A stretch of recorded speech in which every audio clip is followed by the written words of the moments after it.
it's now time to let Hillary do a really important piece of our advocacy work, which is supporting you all in making sure that every eligible voter is registered and knows how to vote and participate, particularly during the pandemic. Hillary, over to you. Yeah, thanks so much, Allison. So as many of you probably know, the Coalition has been doing work to support people who are experiencing homelessness in registering to vote and vote for, I believe, 11 or 12 years now. Maybe it's even slightly longer than that. And we, with your support and the support of our volunteers, shout out to Barb, who I see on the call here, have helped register thousands of people and help people update their addresses in that time. And we really, due to COVID, typically what we have done is we've had volunteers go to day and hygiene centers and some meal programs, some places where all of you work, to support people in registering to vote who are likely to be outside the night before, and in places where there is not a lot of staff capacity to support that. And we've also worked with many of you to support the people you work with in registering to vote and making sure that their voter registrations are up to date. Because of the pandemic this year, we are not going to be able to have our trained volunteers go out. We just want to make sure that we're being respectful of the people that you all serve, having the least amount of exposure, and knowing that that is just kind of where we're at right now. So at least for the August primary, which we're specifically talking about today, we can't have the volunteers go out. So we wanted to take some time during this meeting to talk to you all about making sure you have the resources to support people that you work with in ensuring that they're going to get to vote in this election. So the August 4th primary election in our state is a pretty important one. I know that many of us are thinking of November 3rd as the presidential election, the federal election, also a very important election. But August 4th, in the primary, we are going to be voting on things like our state governor. There's a lot of candidates for that. Our lieutenant governor, other leadership positions in the state, state senators and representatives whose terms are up, and in all of those races, the top two people will go on to the general election in the November election. And so it's important that all of us are voting ourselves and encouraging everyone we know to be voting. And part of why the Coalition does this work is we want to end homelessness and know that to do that, we need to build political power, and voting is a fundamental way to build political power. We want to make sure that everyone's voice is heard, and we want to make sure that people who don't have a home or don't have a residential address that's a stable one know that they can still vote. We also, and I'll go through all this, want to talk about the Voting Rights Restoration Act for people with felony convictions and ensuring that people know that they have the right to vote restored once they're done reporting to the DOC. And we have, as a coalition, and with many of your supports over the past few years, expanded voting rights even further and made voting more accessible to people across our state. And so I'm glad to say that in this pandemic, voting will not change a ton for people that we are working with. It will a bit. There's some things that are different, but since we already have a really solid vote by mail system and an elections office here locally in King County that is dedicated to ensuring that people's voices are going to be heard, I think there are many ways that we're going to be able to help and plug in. So Sasha just shared a link that has our voter online version of the voting guide. I'm going to kind of go through a lot of stuff in a PowerPoint. I want to walk you through what it's going to look like to help people register online. And then I promise we will share all of this via email with you. And especially while we're going through this, I just invite you to think about how this might look at your organization if you're working with people you work with. And then I will have time for some questions towards the end of this. And if you have any questions throughout, go ahead and put them in the chat box, and I may be able to answer it in the moment, or I'll definitely get back to it. So can I just confirm that people can see the screen that I shared? Great, okay. So here, just wanted to always start with the basics of the eligibility to vote in Washington. And this poster on the right side, we are happy to send you copies of that poster to post while you're helping people vote. So in Washington state, to vote, there are 4 eligibility requirements. You need to be a US citizen, you need to be 18 on election day, which is August 4th. So if someone's 18th birthday is August 4th, they can register ahead of time and vote because they'll be 18. If it's the day after, they can register for the November election. You need to currently live in Washington state. The technical rule says that you need to have been a Washington state resident for 30 days before the election. So that just means living in Washington state for 30 days before the election. I would assume that most folks we are working with fall into that category. And then you are not currently reporting to the Department of Corrections for a Washington state felony. And we always, so with that, we have a little bit of information about, there's an ACLU guide, which is linked, and we'll send out this link. But just wanted to touch for a moment on the voting with the felony conviction. Anybody who has a felony conviction in Washington state and is no longer reporting the Department of Corrections is eligible to register and vote. You do have to re-register if you were registered before and lost the right. This is due to a 2008 law that passed. But many people still don't know about that law change. And as we all know, I think voting rights are state by state. So people from other states who are coming to Washington might not have been eligible to vote in their state, but are eligible here. If someone had a federal felony conviction or a felony conviction from another state, as long as they're not incarcerated, they can vote in Washington state as long as they meet the other criteria.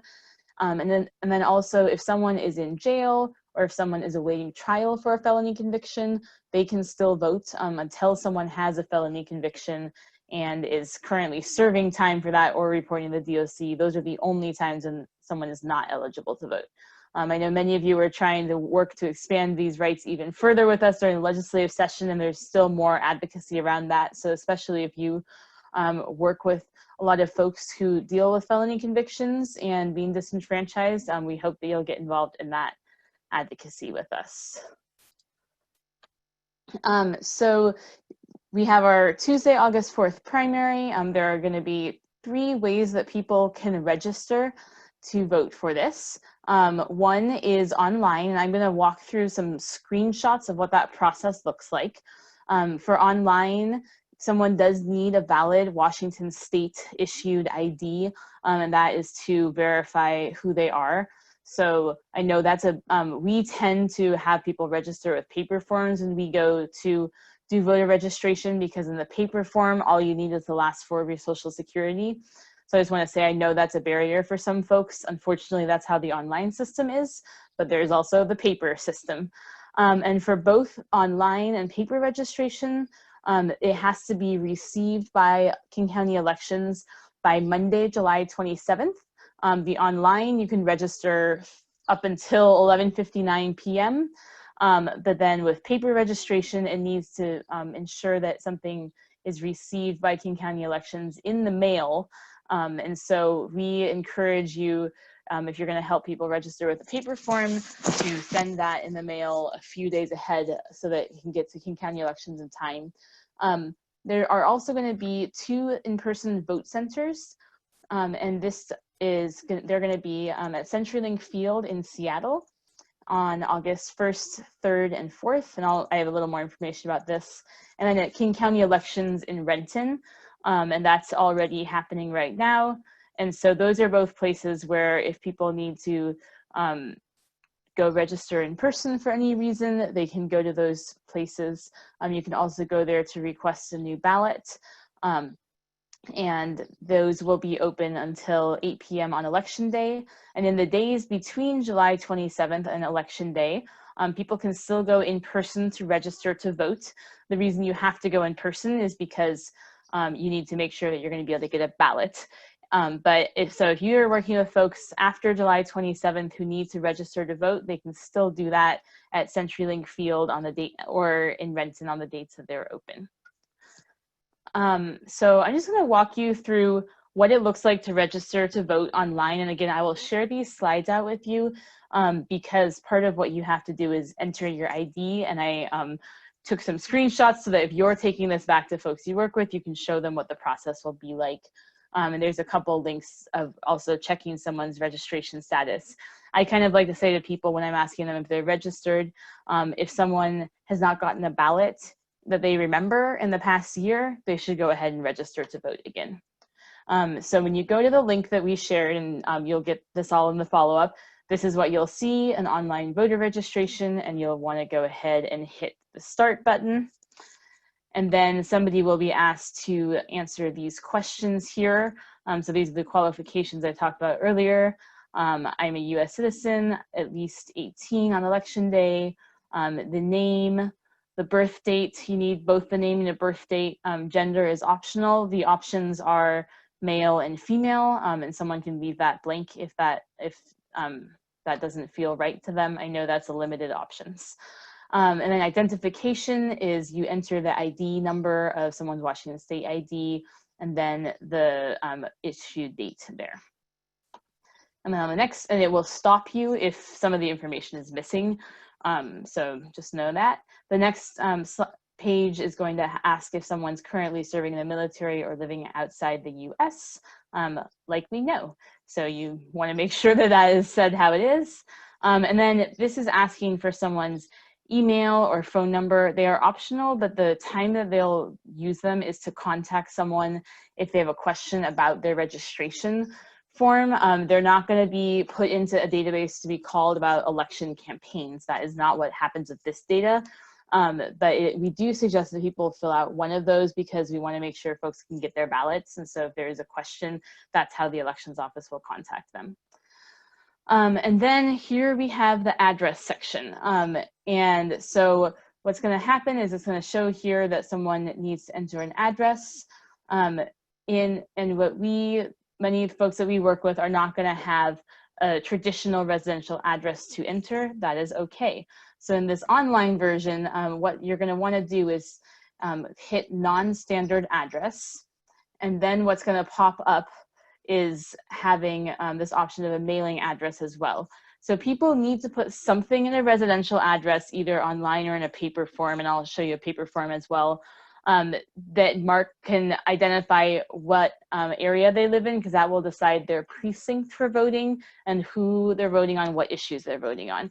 But that can be something, in the online version, I'll show you in a moment, it's going to be picking a spot on a map, but it can be something like 4th and James in Seattle. It can be the address of a shelter if that's where someone spends most of their time. It's open to, I usually ask someone, where do you spend a lot of your time? And then we figure out something based on that. I want to say it does not have to be the exact point where someone has a tent outside. For example, we want to make sure that someone's feeling safe about what they're putting, but something close by, and that again, telling folks that that's going to help figure out where they vote. You all know the folks that you work with pretty well and the folks that come through, so you can help them figure that out. But someone will need a mailing address, and I think many, I would say that most of you probably know how to get someone a mailing address if they don't have one, or if you are able to accept mail, especially around ballots, it would be great for you to be able to offer that to somebody so they can get their ballot in the mail.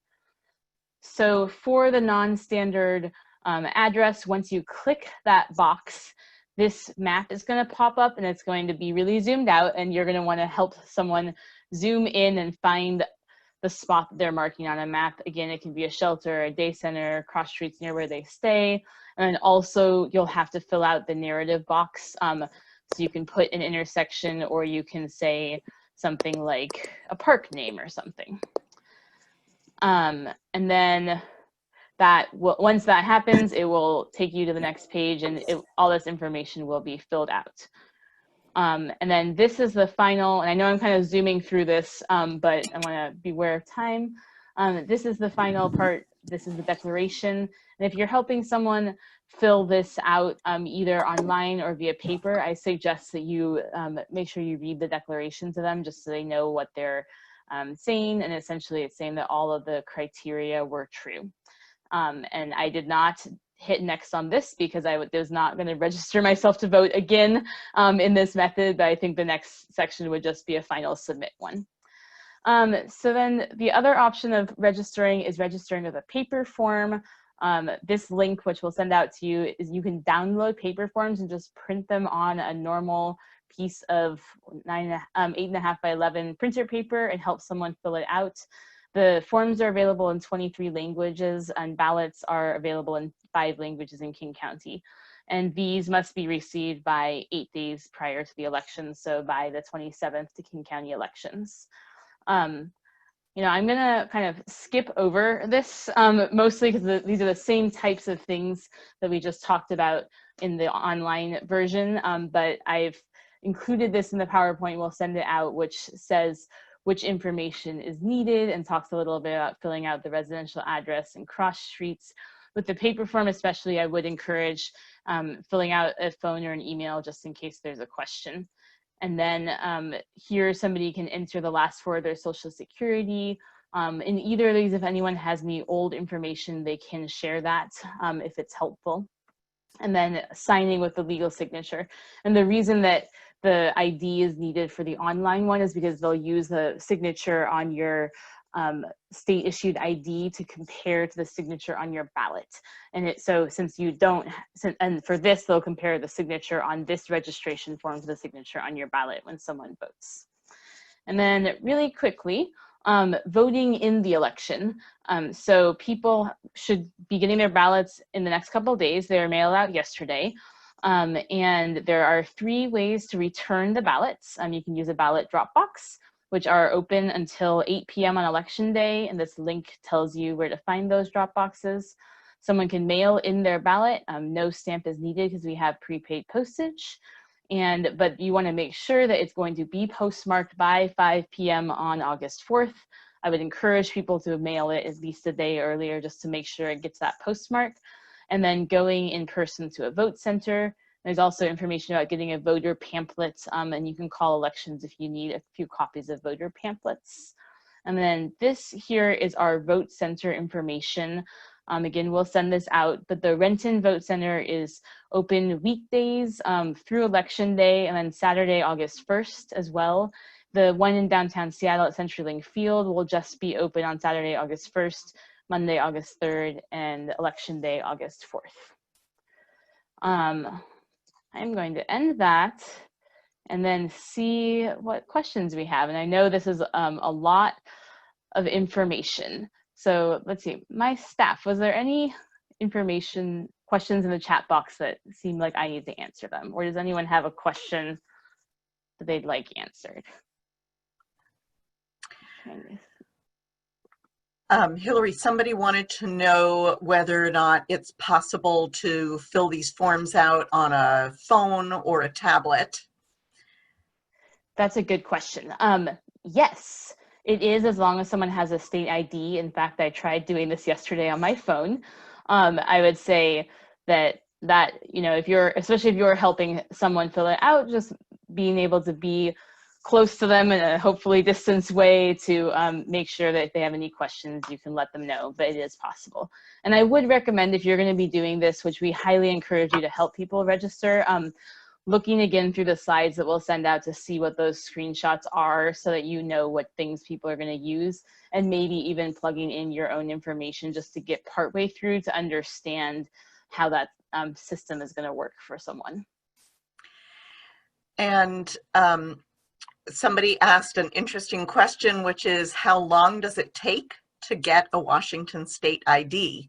Now, I will say that Jason has been working on a mini training that we'll have to maybe speed up about how to get ID, since if you've ever helped someone do it, it is a little bit Kafkaesque, but it can be done. But Hillary, do you have any information about that length of time?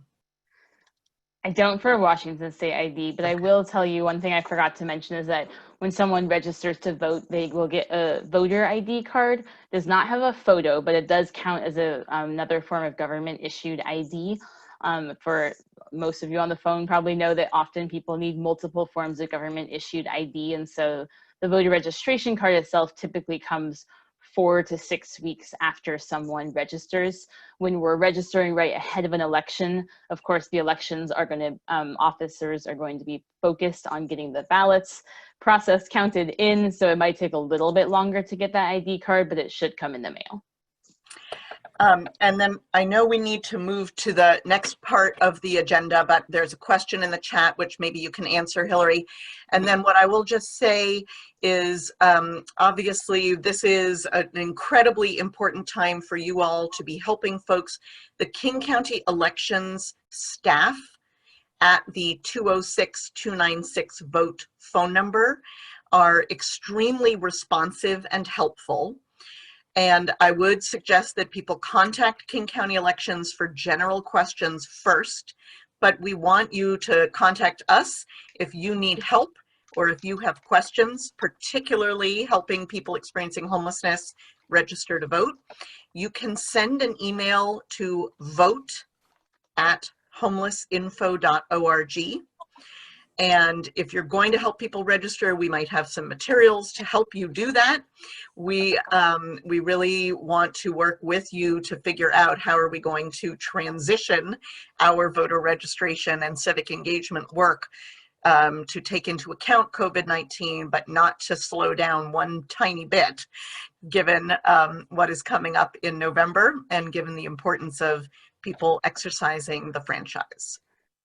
So thanks. And one other thing I would really briefly add is that we would love if you are able to just keep a simple tally of how many people you're helping register or update their registration. That helps us be able to show the importance of this work in our community. And yes. yep, and so we are happy to send you materials if you email vote@homelessinfo.org, and we'll send all that stuff I just went out in the follow-up as well. So thank you. Great. Terrific.